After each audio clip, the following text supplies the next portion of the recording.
जय हिंद फ्रेंड, हिंदी और प्राइड में आप सभी का स्वागत है। फ्रेंड्स, हिंदी साहित्य संबंधी वन लाइनर फैक्ट सीरीज में हम काव्य शास्त्र के तहत जो आज टॉपिक कवर करने वाले हैं वो है शब्द शक्ति। यहाँ पे देखिए, जो शब्द शक्ति का अर्थ क्या होता है, तो अर्थ का बोध कराने में शब्द कारण है और अर्थ का बोध कराने वाले व्यापार को ही शब्द शक्ति कहते हैं। शब्द शक्ति कितने प्रकार का होता है, तो 3 प्रकार के शब्द शक्तियाँ होते हैं। इनमें अभिधा होता है, व्यंजना होता है, लक्षणा होता है। तो कभी भी क्वेश्चन है शब्द शक्ति के कितने प्रकार है, तो 3, अभिधा, व्यंजना, लक्षणा। अब यहाँ पे देखिए, जैसे अभिधा है, अभिधा किसे कहते हैं, अभिधा शब्द शक्ति को अग्रिमा शब्द शक्ति के नाम से भी जाना जाता है। तो ये है कि जो अभिधा शब्द शक्ति है इसको अग्रिमा शब्द शक्ति के नाम से भी जाना जाता है। दूसरी बात, जो अभिधा होता है वो साक्षात संकेतित अर्थ का बोध कराने वाले व्यापार को, जो साक्षात सांकेतिक अर्थ का बोध कराए ऐसे व्यापार को अभिधा व्यापार या शब्द शक्ति कहते हैं। देखिए, अभिधा शब्द शक्ति के बारे में यदि देखें तो ये 3 प्रकार के शब्दों का अर्थ बोध होता है, जिनमें रूढ़, अभिधा, एक तो हमने शब्द शक्तियाँ देखा, अभिधा, व्यंजना, लक्षणा। जब हम अभिधा को क्लासीफाई करेंगे तो जो अभिधा शक्ति है उसके भी 3 भेद होंगे, रूढ़, यौगिक, योग रूढ़। इसमें जो रूढ़ शब्द है, जब शब्द समुदाय रूप में अर्थ का बोध कराए, रूढ़ क्या है, जब शब्द जो है ये समुदाय रूप में अर्थ का बोध कराए तो वो रूढ़ होगा, जैसे घोड़ा। यौगिक शब्द, इसमें शब्द के अवयवों से उसके अर्थ का बोध होता है, ये अवयव ही शब्द का सही अर्थ जानने में सहायक हैं, जैसे दिवाकर। और योग रूढ़, इनका अर्थबोध समुदाय और अवयवों की शक्ति के सहयोग से होता है। ये शब्द यौगिक होते हुए भी रूढ़ होते हैं, जैसे जलज। तो यहाँ पे देखिए, रूढ़ शब्द तो समुदाय रूप में अर्थ का बोध कराए रूढ़, यौगिक इसमें शब्द के अवयवों से उसके अर्थ का बोध हो, ये अवयव ही शब्द का सही अर्थ जानने में सहायक हो, जैसे दिवाकर। योग रूढ़, इनका अर्थबोध समुदाय और अवयवों की शक्ति के सहयोग से होता है। तो ये तीनों हो गए, रूढ़, यौगिक, योग रूढ़। देखिए, लक्षणा के बारे में बात करें तो लक्षणा जो है, मुख्य अर्थ के बाधित होने पर रूढ़ि अथवा प्रयोजन के कारण जिस क्रिया या शक्ति से मुख्य अर्थ से संबंध रखने वाला अन्य अर्थ लक्षित हो उसे लक्षणा कहेंगे। तो देखिए, मुख्य अर्थ के बाधित होने पर, यदि मुख्य अर्थ बाधित हो तो मुख्य अर्थ के बाधित होने पर रूढ़ि अथवा प्रयोजन के कारण जिस क्रिया या शक्ति से मुख्य अर्थ से संबंध रखने वाला अन्य अर्थ लक्षित हो उसे लक्षणा कहते हैं। लक्षणा जो शब्द शक्ति है उसके मुख्यतः कितने भेद है, तो लक्षणा के मुख्यतः 2 भेद है। एक तो रूढ़ा लक्षणा होता है, एक प्रयोजनवती लक्षणा होता है। देखिए, यहाँ पे जो रूढ़ा लक्षणा होता है, रूढ़ा लक्षणा में मुख्य अर्थ के बाधित होने पर रूढ़ि के कारण मुख्य अर्थ से संबंध रखने वाला दूसरा लक्ष्यार्थ ग्रहण किया जाता है, जैसे पंजाब साहसी है। अब रूढ़ा लक्षणा से जो मुख्य अर्थ है उसके बाधित होने पर रूढ़ि के कारण मुख्य अर्थ से संबंध रखने वाला जो दूसरा लक्ष्यार्थ ग्रहण किया जाए, ये है प्रयोजनवती लक्षणा में। प्रयोजनवती लक्षणा में मुख्य अर्थ के बाधित होने पर किसी विशेष प्रयोजन से लक्ष्यार्थ को ग्रहण किया जाता है, जैसे गंगा में गांव है। व्यंजना क्या होता है, शब्द के जिस व्यापार से मुख्य और लक्ष्य अर्थ से भिन्न अर्थ की प्रतीति हो, मुख्य और जो लक्ष्य अर्थ है उससे भिन्न अर्थ की प्रतीति हो उसे व्यंजना कहते हैं, जैसे सूरज डूब गया है। अभिधा और लक्षणा का संबंध केवल शब्द से ही है, किंतु व्यंजना शब्द और अर्थ दोनों पर आधारित है। तो अभिधा और लक्षणा का संबंध किससे है, अभिधा और लक्षणा का केवल और केवल शब्द से है, किंतु व्यंजना ये शब्द और अर्थ दोनों पर आधारित है। मम्मट ने लक्षणा के 12 भेद माने हैं। कितने, मम्मट ने लक्षण के 12 भेद माने हैं। आचार्य विश्वनाथ ने लक्षणा के 80 भेद माने हैं। तो मम्मट ने 12 भेद माने हैं, विश्वनाथ ने लक्षण के 80 भेद माने हैं। आचार्य देव का कहना क्या है, आचार्य देव कहते हैं, अभिधा उत्तम काव्य है मध्य लक्षणहीन, अधम व्यंजना रस विरस उल्टी कहत नवीन। आधुनिक काल में रस विवेचन संबंधी ग्रंथ अगर देखें तो रस मंजरी जो ग्रंथ है, ये रचनाकार हैं रस मंजरी के कन्हैया लाल पोद्दार, नवरस के हैं बाबू गुलाब राय। काव्य दर्पण जो ग्रंथ है इनके हैं पंडित रामदहिन मिश्र। रस विमर्श के हैं डॉक्टर राममूर्ति त्रिपाठी। रस मीमांसा के हैं आचार्य रामचंद्र शुक्ल। रस सिद्धांत के हैं डॉक्टर नगेंद्र। तो यहाँ पे ग्रंथ दिया है, रचनाकार रस मंजरी के कन्हैया लाल, नवरस के बाबू गुलाब राय, काव्य दर्पण पंडित रामदहिन मिश्र, रस विमर्श के राममूर्ति, रस मीमांसा के शुक्ल और रस सिद्धांत के डॉक्टर नगेंद्र। नाटक के तत्व और भेद की बात करें तो भागीरथ मिश्र के अनुसार भारतीय काव्यशास्त्र में नाटक के 4 तत्व माने गए हैं। भागीरथ मिश्र के अनुसार वो नाटक के 4 तत्व कौन से हैं? वस्तु यानी कथानक, नेता, पात्र और दूसरा रस, अभिनव। तो वस्तु, नेता, रस, अभिनय। वस्तु कथानक के भेद में भारतीय आचार्यों ने नाटक को आधिकारी, नेता, अभिनय, नाट्य, प्रयोग, संवाद तथा लोकवृत्त के आधार पर अनेक वृत्तों में वर्गीकृत किया है। फल प्राप्ति की दृष्टि से कथाओं के 2 भेद किए गए हैं। फल प्राप्ति की दृष्टि से देखिए, फल प्राप्त की दृष्टि से कथा के 2 भेद में कौन है? फल प्राप्त की दृष्टि से कथा के आधिकारिक कथा और प्रासंगिक कथा। तो एक आधिकारिक कथा है, दूसरा प्रासंगिक कथा है। इसमें आधिकारिक कथा नाटक के प्रधान फल का स्वामित्व अधिकार कहलाता है। नाटक के प्रधान फल का स्वामित्व अधिकार कहलाता है और उसका भोक्ता नायक अथवा अधिकारी होता है। प्रासंगिक कथा क्या होता है? प्रधान वस्तु की साधक एवं नाटक में प्रसंगता आई हुई कथा प्रासंगिक कथा कहलाती है। अभिनय की दृष्टि से कथाएं 2 प्रकार की हैं। अभिनय की दृष्टि से कथा कितनी प्रकार की हैं? 2। एक है दृश्य कथा, दूसरा है सूच्य कथा। देखिए, जो दृश्य है, कथा वस्तु का जो अंश रंगमंच पर दिखाया जाता है वह दृश्य कहलाता है, जो दिखाया जाता है रंगमंच पे।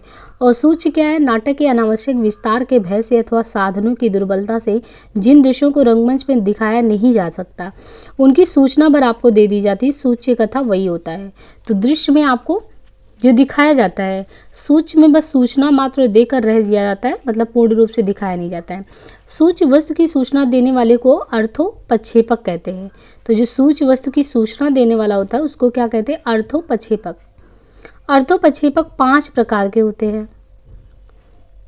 अब देखिए, अर्थोपक्षेपक के भेद के बारे में बात करें तो 5 में विष्कंभक, प्रवेशक, चूलिका, अंकास्य, अंकावतार, तो एक सब मिला के 5 है। विष्कंभक कौन होता है? बीती या भावी घटनाओं की सूचना देने वाला विष्कंभक। बीती या भावी घटनाओं की सूचना देने वाले को विष्कंभक कहते हैं। और प्रवेशक, इसके तहत भी सूचना विष्कंभक के भांति ही दी जाती, किंतु इसके सूचक पात्र अधम श्रेणी के होते हैं प्रवेशक के। चूलिका जो होता है ये पर्दे के पीछे से दी जाने वाली सूचना को चूलिका कहते हैं।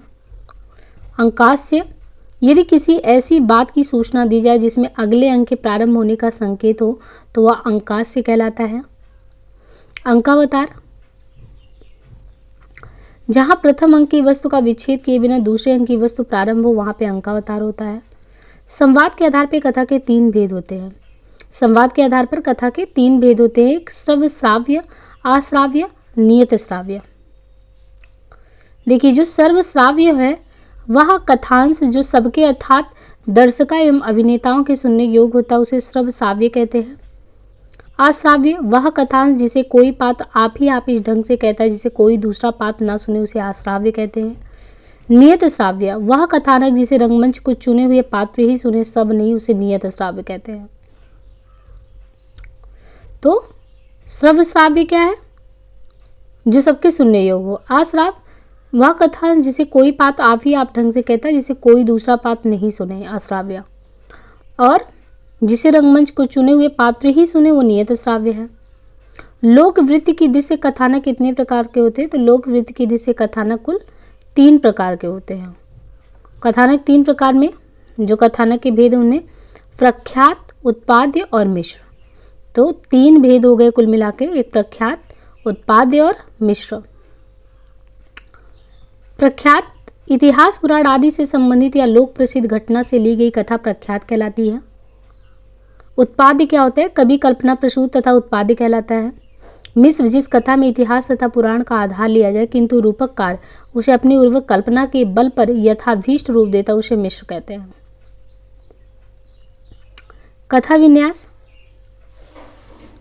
कथा विन्यास के 3 आधार माने जाते हैं। कथा विन्यास के 3 आधार कौन से हैं? कार्यावस्था, अर्थ प्रकृति और संदेह। कार्यावस्था क्या होता है? कार्य की सिद्धि के लिए नायक की जो मानसिक दशा को ध्यान में रखते हुए समस्त कथानक के विकास को 5 अवस्थाओं में बांटा गया है। कार्यावस्था के कुल कितने भेद होते हैं? 5। प्रारंभ, प्रयत्न, प्रत्याशा, नियताप्ति, फलागम। तो देखिए, कार्य की सिद्धि के लिए नायक की जो मानसिक दशा को ध्यान में रखते हुए जो कथानक उसको जो 5 भागों में बांटा गया है, वो 5 भाग क्रमशः कौन से हैं? कार्यावस्था के। सबसे पहले प्रारंभ। कथानक का आरंभिक भाग जिसमें नायक की इच्छा या प्रमुख उद्देश्य का पता चलता है वो प्रारंभ है। प्रयत्न में नायक के उद्देश्य में बाधक विघ्नों एवं उनके समाहार के निमित्त किए गए प्रयत्न का चित्रण होता है। प्रत्याशा। इस अवस्था में नायक का उत्कर्ष होने लगता है। प्रत्याशा में इस अवस्था में नायक का उत्कर्ष होने लगता है, उसके मार्ग की कठिनाई दूर होने लगती है और उसे फल प्राप्ति की आशा होने लगती है। प्रत्याशा में नियताप्ति ये वो अवस्था है जिसमें रुकावटों के दूर होने से नायक को फल प्राप्ति का निश्चय हो जाता है और फलागम में जो है फल की प्राप्ति हो जाती है। तो ये पांचों ही देखेंगे आप। जो कथा विन्यास में 3 आधार हैं, कार्यावस्था, अर्थ, प्रकृति, संधि, जिसमें कार्यावस्था में उसको 5 भागों में डिवाइड किया है। प्रारंभ, प्रयत्न, प्रत्याशा, नियताप्ति, फलागम। प्रारंभ में आरंभिक भाग दिखाया जाता है, उद्देश्य का पता चलता है। प्रयत्न में जो बाधाएं आती हैं उनके निमित्त प्रयास होता है। प्रत्याशा में कठिनाई दूर होने लगती है, उम्मीद जग जाती है।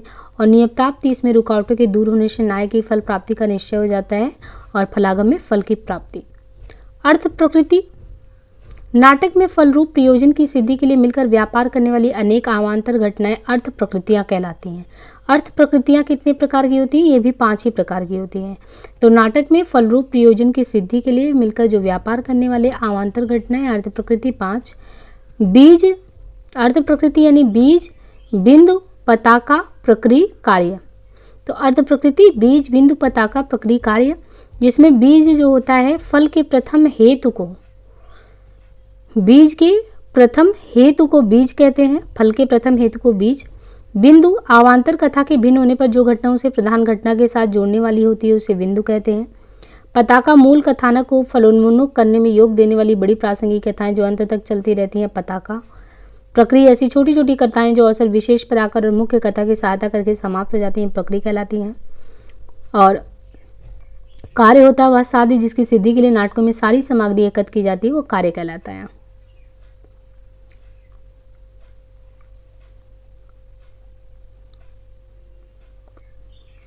संधि। एक प्रयोजन से संबंधित कथावस्तु को दूसरे प्रयोजन से संबंधित कथावस्तु के अंश से संबंध करने की कला संधि कहलाती है।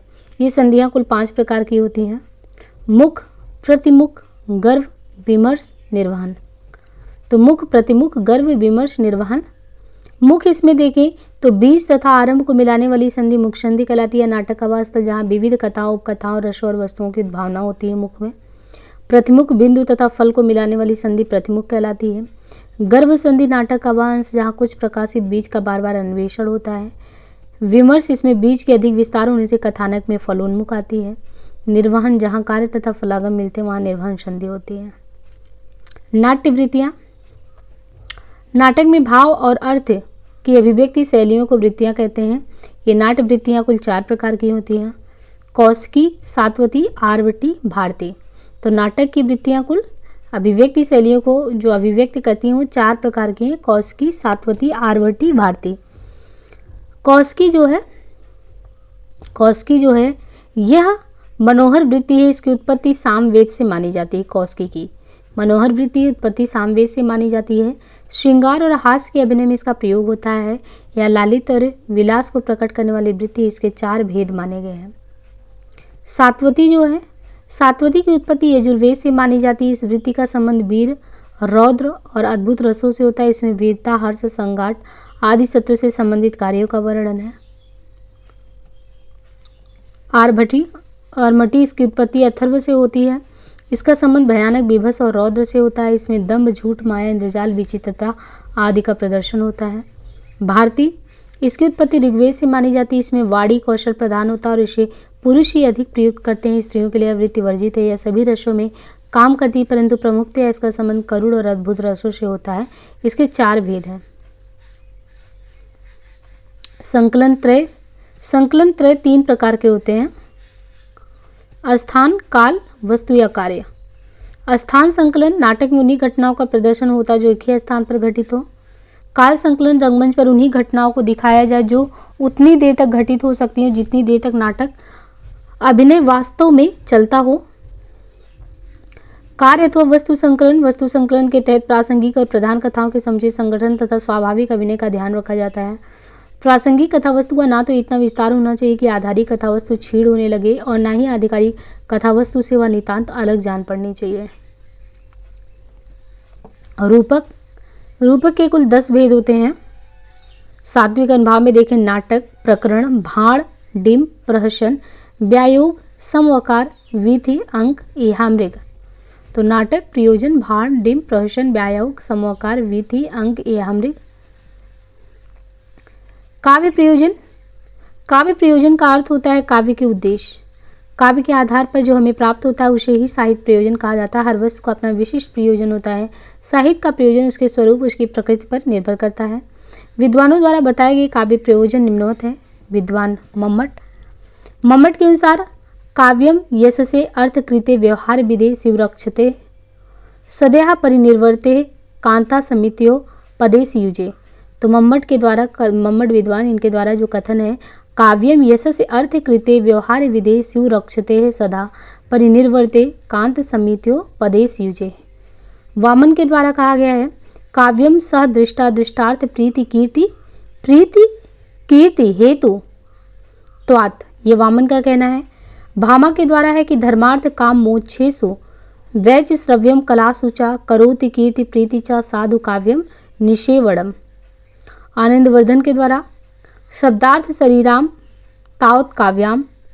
दंडी के द्वारा कहना है कि शरीरम ताव दिष्टार्थ व्यवच्छिन्नः पदावली। आचार्य शुक्ल के द्वारा काव्य का अंतिम लक्ष्य जगत के मार्मिक पक्षों का प्रत्यक्षीकरण करके उनके मनुष्य हृदय का सामंजस्य प्रतिस्थापन है। द्विवेदी जी का कहना है कि आनंद और ज्ञान प्राप्ति काव्य प्रयोजन।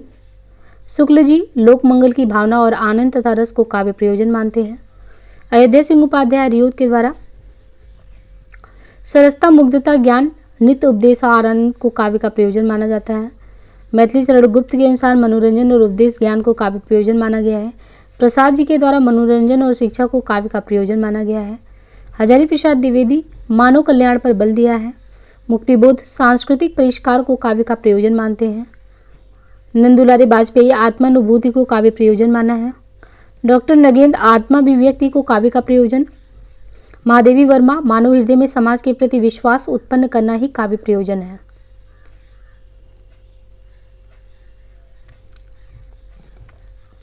वक्रोक्ति संप्रदाय के प्रतिष्ठापक आचार्य हैं कुंतक।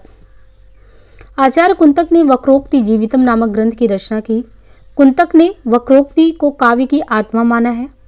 तो देखिए, वक्रोक्ति संप्रदाय के प्रतिष्ठापक कौन है? आचार्य कुंतक। और आचार्य कुंतक ने ही वक्रोक्ति जीवितम नामक ग्रंथ की रचना की है। कुंतक ने वक्रोक्ति को क्या माना है? काव्य की आत्मा। आचार्य कुंतक के अनुसार वक्रोक्ति के कितने भेद हैं? तो वक्रोक्ति के कुल 6 भेद हैं, जिसमें है वर्ण विन्यास वक्रता, पद पूर्वार्ध वक्रता, पद परार्ध वक्रता, वाक्य वक्रता, प्रकरण वक्रता, प्रबंध वक्रता। वक्रोक्ति का सर्वप्रथम शास्त्रीय विवेचन करने वाले आचार्य वामन है। भामा ने अलंकार को काव्य का सर्वस्व मानते हुए वक्रोक्ति को इसका प्राण माना है। भामा ने वक्रोक्ति को अतिशयोक्ति का पर्याय माना है। वक्रोक्ति को अलंकार का मूल मानते हुए दंडी ने समस्त वाङ्मय को स्वाभाविकति और वक्रोक्ति नाम से 2 भागों में डिवाइड किया है। रुद्रट ने वक्रोक्ति को शब्द अलंकार के रूप में वर्णित किया है। रुद्रट ने वक्रोक्ति के 2 भेद किए हैं। रुद्रट के अनुसार वक्रोक्ति के भेद, तो रुद्रट के अनुसार वक्रोक्ति के भेद, एक है काकु वक्रोक्ति, दूसरा है श्लेष वक्रोक्ति। भोज ने वाङ्मय के 3 भेद किए हैं, वक्रोक्ति, रसोक्ति, स्वभावोक्ति। वक्रोक्ति के संबंध में विभिन्न विद्वानों के कथन है। दंडी का कहना है वक्रोक्ति शब्देन उपमादेयः संकीर्ण पर्यंतः अलंकार उच्यन्ते। वामन का है सादृश्य लक्षणा वक्रोक्ति। कुंतक का है उभावेतावलंकार्यो यथो पुरा अलंकृति। यहाँ पे जो शुरू होता है औचित्य संप्रदाय। काव्य शास्त्र में सर्वप्रथम औचित्य शब्द का प्रयोग कन्नौज नरेश यशोवर्मन ने अपने नाटक रामाभ्युदय में किया है। रामाभ्युदय और औचित्य को काव्य सिद्धांत के रूप में प्रतिष्ठित करने वाले आचार्य क्षेमेंद्र हैं। क्षेमेंद्र ने ही औचित्य विचार चर्चा नामक ग्रंथ लिखा। क्षेमेंद्र के अनुसार ही औचित्य के प्रधान भेद कुल 27 हैं। देखिए यहाँ पे जो 27 भेद हैं, जिनमें है पद, वाक्य, प्रबंध, गुण, अलंकार, देश, कुल, व्रत, तत्व, सत्व, इनके अलावा और भी भेद हैं। रस, क्रिया, कारक, लिंग, वचन, विशेषण, उपसर्ग, निपात, काल, अभिप्राय, स्वभाव, सार संग्रह, प्रतिभा, अवस्था, विचार, नाम, आशीर्वाद।